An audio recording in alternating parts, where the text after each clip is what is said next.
session. So with that, we'll turn the time to Associate General Counsel Jeff Van Holten. Sorry, Jeff, let me get your... Yes, Jeff Van Holten, Associate. No. It's coming. There you go. You're on. I'm on. Perfect.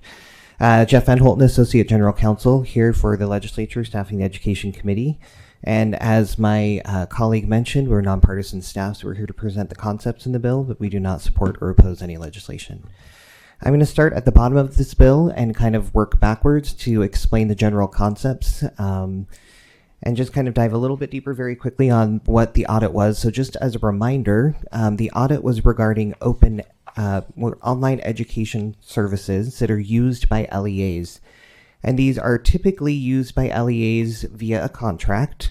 And the contract is for students who are typically exclusively online, who are not actually part of the LEA and its regular operations and its brick and mortar students. And these students are, a portion of the state funding received is kept by the LEA. The rest is passed on to the online education service provider who actually provides the educational content and instruction to the student.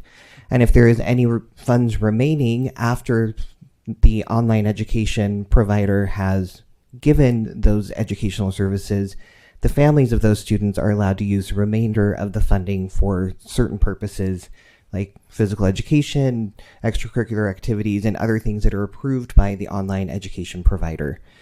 The audit had 4 main findings to allow that to continue to do nothing.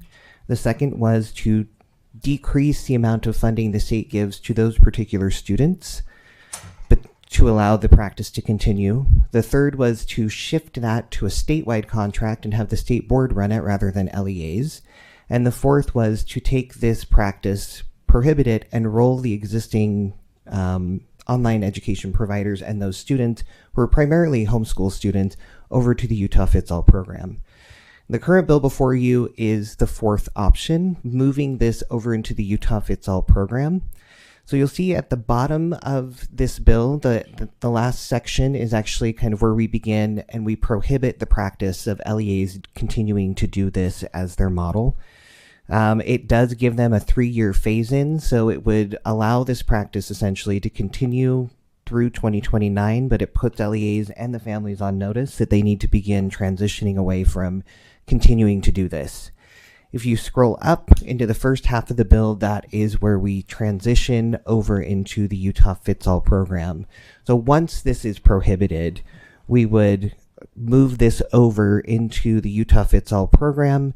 It would be kind of a program within a program at this point, because currently Utah Fits All does have eligibility criteria and requirements for students, and some of these students may not qualify under those current definitions. So in order to not leave these families and students without an educational option that they're currently using, we're creating kind of a separate program that would also be run by the program manager for Utah Fits All to ensure that that practice continues and that there's continuity in the educational services for those students.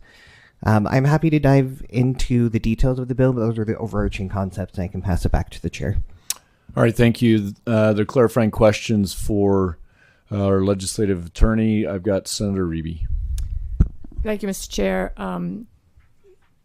When you say leftover funds from being online, what is it 99% left over? Is there a percentage of money that can be left over to use for something else like PE? Is there a threshold for that? And what line number would that be? That was actually just explaining what is currently happening. Those numbers are actually in the audit that was presented in May. Typically, I believe the chart they had in the audit said there's usually about $2,000 left over, give or take, that the online education service provider then gives to the families for certain purposes. But there is a chart within the audit itself that was presented in May that kind of breaks down the state funding and how much is kept on average by the LEA, how much is given to the online education service provider, and then how much is left over and given to the families. May I have some follow-ups? Yep, that's right. And if you'd like, I just was going to comment. So just if you want to go back and look at it in the future, it's page 13 of the audit, the OpenED audit. Uh-huh. And what it shows is that the dollar amount that is remaining with the LEA is between $4,100 and $5,300. It's a substantial amount.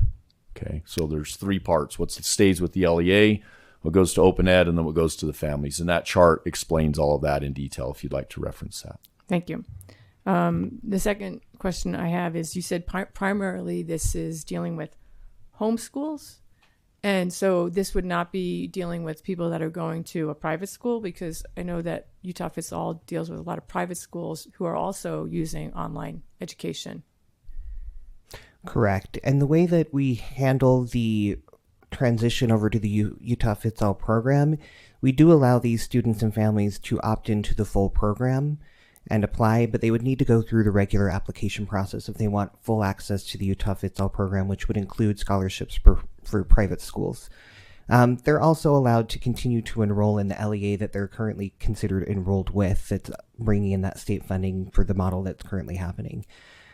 So this separate program that we're kind of creating within Utah Fits All that would guarantee that these students still have continuity of educational services would provide them a scholarship, but it would be the homeschool level scholarship, the same that is in Utah Fits All, and they would be required to continue using those funds to continue their education with an educational service provider that has also been transitioned over to being a provider in the Fits All program.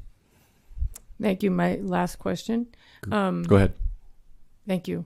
We currently are in the middle of a lawsuit with how Utah Fits All is administered. How would this alleviate some of those lawsuit concerns? And is this still constitutional if it's going to be coming out of the income tax? So all of this would be separate from what is currently before the courts and the legal questions that are being argued and appealed with the lawsuit regarding the Utah Fits All program. So this would not implicate anything with that lawsuit. It doesn't necessarily solve or create more issues with that lawsuit. It's kind of a separate thing from that. Thank you.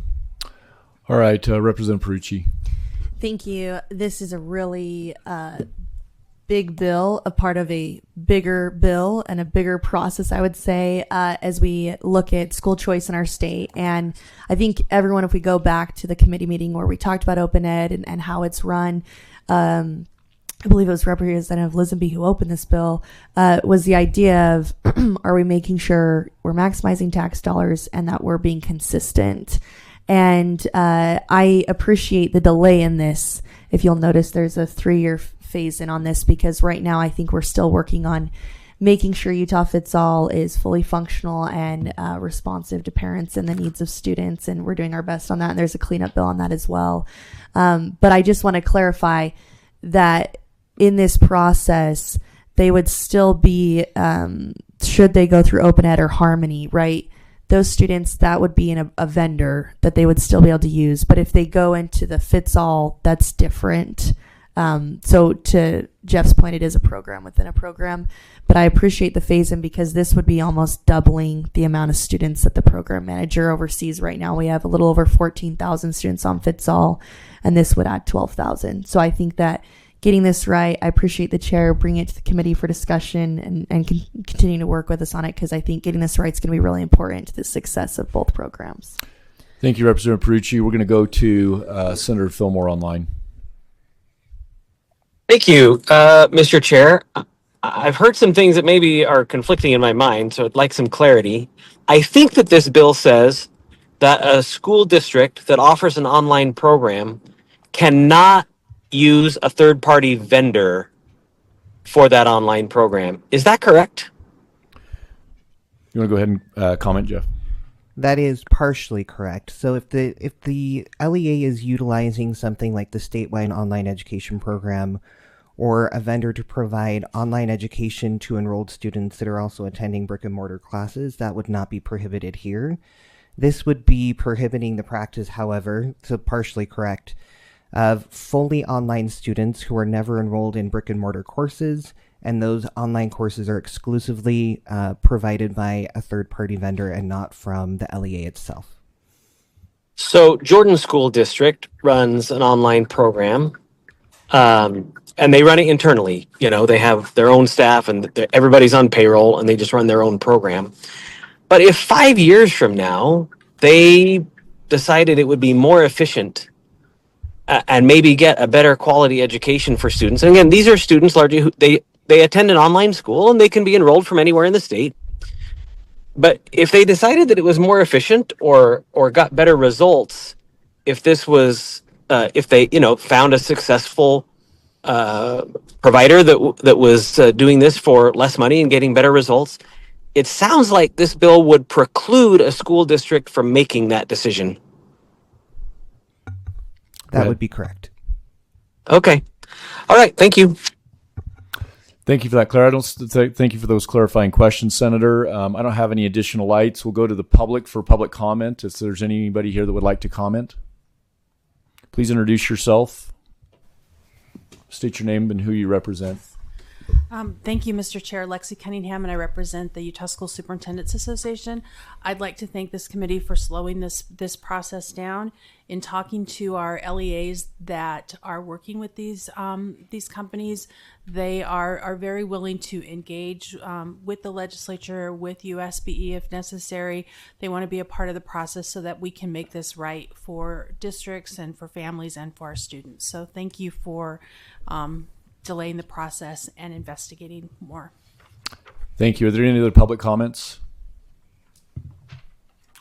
All right. Seeing none, I appreciate the committee's time, appreciate the opportunity to have the discussion, appreciate the good clarifying questions, appreciate the public comment. And this is a bill that we'll continue to work on and will be heard in the 2026 general session. If you have feedback or comments or questions, please reach out to me. We'll be happy to try and work through those. All right. We're ready to move to our next agenda item. This